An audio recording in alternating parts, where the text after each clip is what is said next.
之后，过去以我们对中国整个风控或者整个压制的了解，你任何的这个所谓的人民的这个行动，我只要一去镇压，我开始去控制，我把你隔离，你的所有就开始烟消云散。可是这一次白纸革命，并没有散还是有人好，你今天挡了这条街，我明天在另外一条街出现；你今天在这条街封了，我在另外一个城市出现。然后刚刚讲的有那种野火烧不尽，春风吹又生的那种感觉。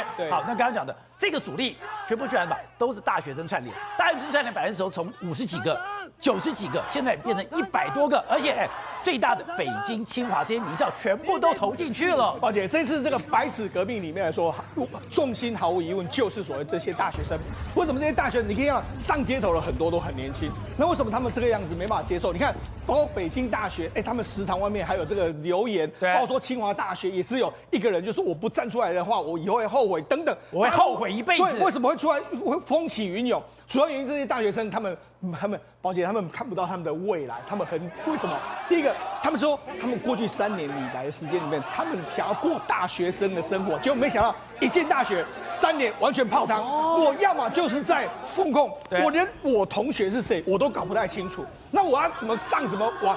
过去都有什么社团生活也没得，没有社团。另外一个学业也没有办法完成的这个状况之下，宝洁道过去大3的时候呢，我可以去做什么？我可以去实习，我可以去开始找工作。现在根本不可能，我根本没有实习的任何的机会。过去我可以去，我学长姐可以实习，我没有办法。再就是说我失业，我明年毕业之后我就准备失业。为什么？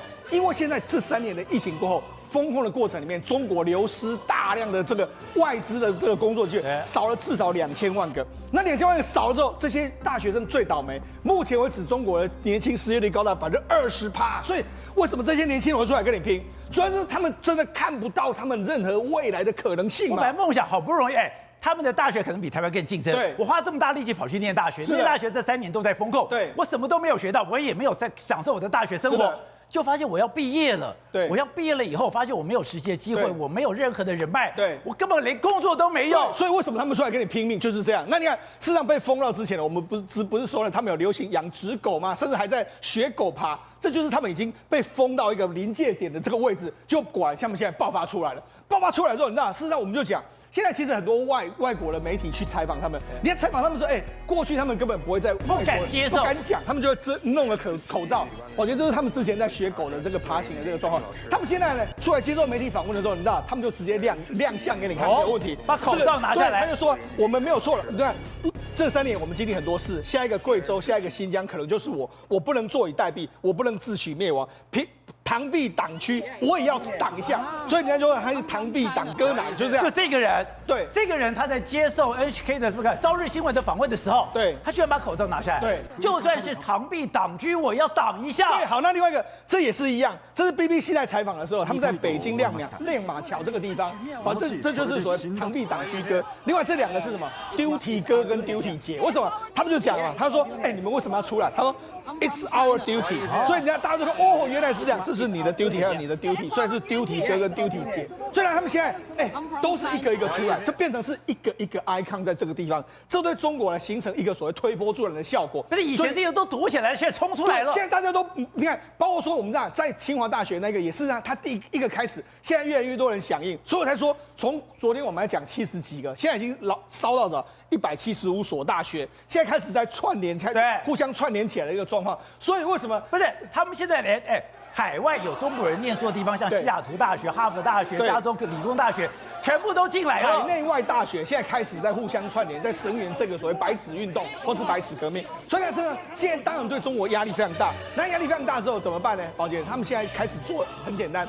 因为这一次他们串联的时候，他们跟香港一样，他们是透过海外的媒体、海外的这个2个 app， 一个是 Twitter， 另外一个就是 Telegram。所以他们现在怎么办？他们现在呢，如果你有学生自己落单的时候，他们警方就给你围起来。你看，这是一个女生呢，她拿着这个手机录影的时候，就没想到这些武警就把她围起来围殴完之后，宝洁，那这个真的是他们还教你说，你手机拿出来，把你的这个 Instagram 啊 Telegram 或是把你的 Twitter 把它删除掉。你看，这是女生后来被打的这个状况。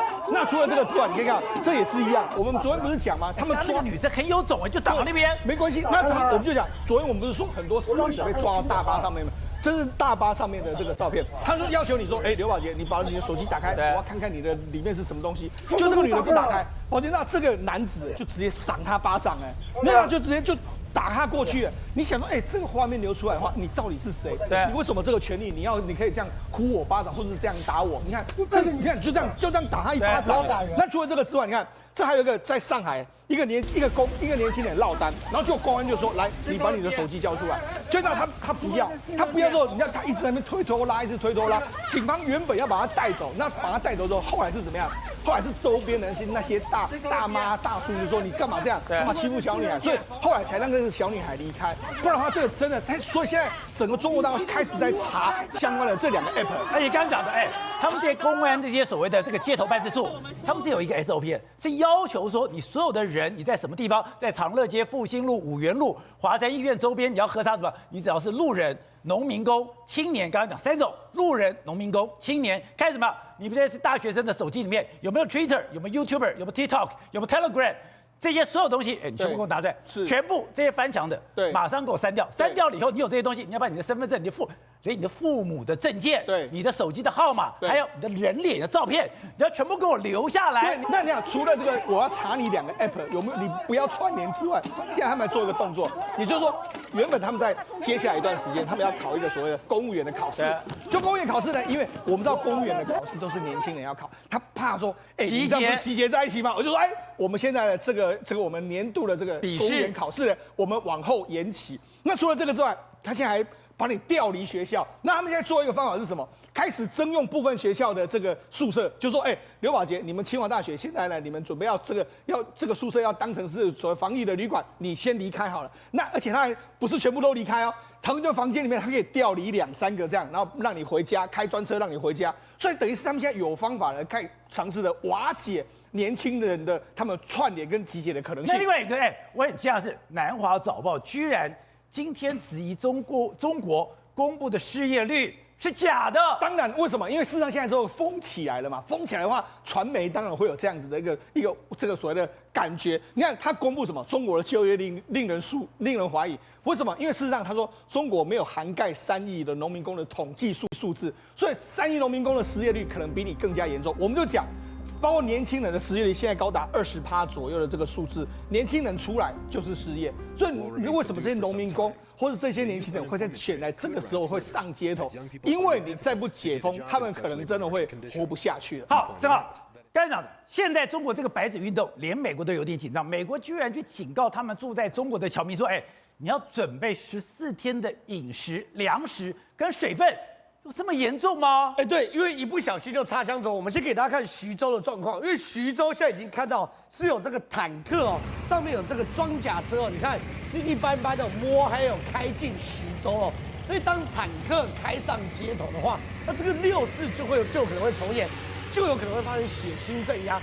如果发生血腥镇压，子弹不长眼睛，谁知道你是本国人还是外国人吗？另外我再给大家看这个广州大白，你看这个广州的大白整队要进场，这个大白你可以看到这个整齐划一的步伐，手上呢还有拿类似盾牌这种，这是政报警察，他不是要进场做核酸的，他是要进场来去做政报的。为什么广东的大牌的政报警察要进来？你看广东整个珠海全乱了，珠海开始大量的人出来呢，去推掉这个隔离墙啦，然后去看这个，你看这栅栏，他们就把它全部都推掉，对不对？然后要往外冲，大白在上面要挡也挡不住。另外呢，给大家看下一个画面，白天的时候一样，你看白天的时候这个大白，你看都是警察武警那他们呢就去跟大白，你看拿这种没武器拿梯子，照样去冲撞这个大白。所以你看到两边这边是真的是剑拔弩张，真的是拼了，真的是拼了。这已经几乎要暴动的状况。然后呢，你看广州还有他晚上打抢，他去什么掀货车所以你看这些大白穿那个黑色的，应该是防弹衣对，手上呢都有拿那是盾牌耶，对，都有拿盾牌，其他就是政报武警嘛。所以你看广东人也没在怕也彪悍，直接呢把这个货车去掀翻了。所以在这种状况之下，大家当然是做非常多的紧张的预防。另外给大家看杭州现在夸张到什么程度？你看杭州这个是个商区这个商圈呢明明没有要抗议，对不对？警察预防性站岗，警察先站在这边，你人多的地方我先站起来，那这起也 OK， 我可以接受。可是你知道吗？他们只要看到年轻的男生女生就抓，而且呢没有理由抓。所以你看啊，这年轻人呢一个个被抓走，他们没有要群聚，他们没有要这个所谓抗议，他们也没拿 iPhone， 他们就是去这个逛街，逛街逛到一半，你看就被抓走。然后有男生想要去质问警察说你为什么要抓他，警察直接马上把他抓走。所以你可以看到现在真的是风声鹤唳啊。在这个时候，中国人民只能做无声的抗拒。看下一个画面，这是一个车子哦，经过这个广场。经过这个广场之后，这个车子也没有伸冤，也没有干嘛，他把车窗摇下来，放了一首歌，叫做《Do You Hear the People Sing》，这是悲惨世界的歌啊。放完之后呢，绿灯到，车子开走，周遭的人民响起如雷的掌声。他在质问中国的当局 ，Do you hear the people sing？ 所以你可以知道，整件事情啊，在中国真的越演越烈。我们知道他现在已经开始进行风控，而且他现在进行很管制。刚刚讲你的 Twitter、你的 Telegram 不能用，可是没有想到，我们以为是中国已经平息了。可是它是怎样讲？野草除不尽，春风吹又生。它在很多地方又烧开来了。对，现在呢已经超过100所大学了，在中国大学已经开始站起来去抗议了。为什么我会特别强调这100所大学呢？因为里面有上海复旦大学，有北京清华、北京的这个各种名校，这些呢都是中国最一流的学生的知识分子站出来。甚至呢，当警察去抓这些知识分子的时候呢，连教授也站在第一线去挡警察，这跟当年的附中是一模一样。台大的状况，你今天不可以动我的学生嘛？所以你可以看到整个中国在内部状况非常非常乱，而且可怕的事情是什么？习近平镇压也不是，不镇压也不是啊！你镇压发生更大规模的流血抗议的话，那这个暴动你根本压不完。你如果不镇压的话，慢慢的整个扩散到全中国，从1线城市、2线城市、3线城市，从沿海到内陆，从内陆到边疆。到边疆的话，你如果从西藏到蒙古这边，内蒙古都有可能会发生武装暴动，甚至包含新疆。因为讲吧，你说6是天安门，它就是那个天安门广场，天安门广场清干净就清干净。它现在是遍地烽火，所以很多人都拿跟这个跟6四比。我要讲6四跟这个真的规模不能相比。6四就是在北京的天安门。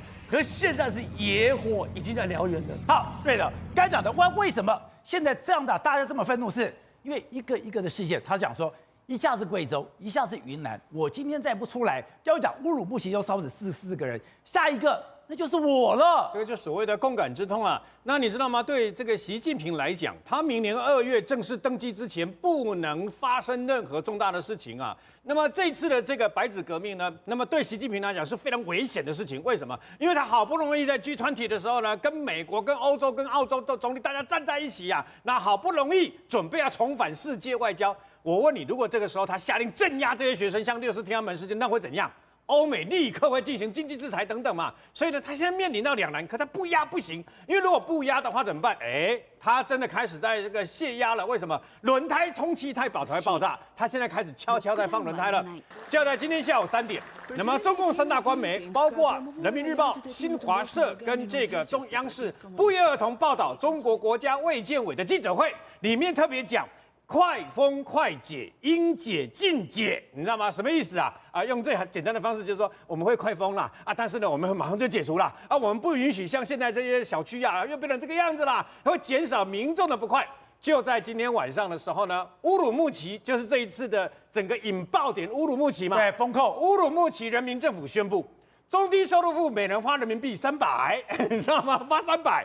除此之外，他们的公共社区就类似我们的社会住宅啊，全部5个月房租减免。那如果你到期的话呢，继续再住5个月啊，什么意思？那你忘记了吗？当时不是为了风控，所以引爆整个那个火警事件，引爆整个乌鲁木齐暴动吗？在暴动的隔天宣布乌鲁木齐解封，所以他事实上他把这个乌鲁木齐这个所有的引爆点先把你卸掉，然后紧接而来呢，那么刚刚大家讲到这个为什么会乌鲁木齐火警事件怎么会引爆成全中国到处这个样子？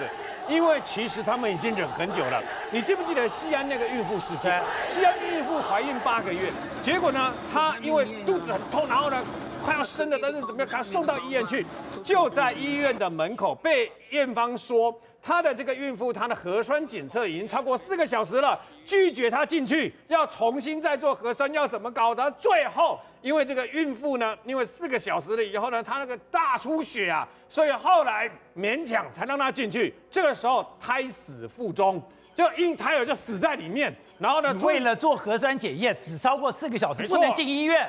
还记不记得贵州的那个大巴士，不是有一部巴士在高速公路翻了吗？造成27个人死亡。那么后来有人发现，那他的这个司机是个大白，你知道吗？全部穿着这个隔离衣啊。后来才发现，原来是半夜的时候要移动这40几个这个被隔离的那个人士啊，所以呢，在高速公路才翻车嘛。所以这件事情也造成很大的这个影响啊。除此之外，我个人认为啊。那么郑州那个女婴啊，是个送医死亡事件，才是压死骆驼的最后一根稻草。为什么？4个月大在河南郑州，她跟她的爸爸在方舱医院隔离。那这个女婴她发生了上吐下泻干什么？要赶快送医，救护车来了，结果她的爸爸是阳性，婴儿是阴性，拒送。